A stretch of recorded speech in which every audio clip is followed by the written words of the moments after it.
అరే అప్పన్రా. సరే కానీ మాట్లాడవు నీ తన్వితో. అరే నేను తన చీక్స్ పట్టుకున్నారా. ఏంటి చీక్స్ పట్టుకున్నావా? కంగ్రాట్స్ రా, వైరల్ నెక్స్ట్ ఏంటి కిస్సా మరి? నువ్వు పెద్ద మూవీలో హీరో అనుకుంటున్నావా? ఆడతారా పోలీస్ పంపిస్తుందేమో. హే సలే భయంతో పిచ్చెక్తుంటే ఇంకా భయపెట్టిస్తారేంట్రా మీరు?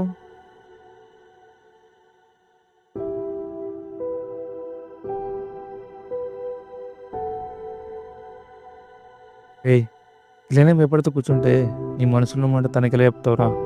ఫస్ట్ అయితే తనకి సారీ చెప్పు. ఇంకేం ఆలోచిస్తున్నావురా? చెప్తారా, కానీ ఇప్పుడు కాదు, ఈవినింగ్ చెప్తా. ఈవినింగ్ చెప్పాల్సిందే.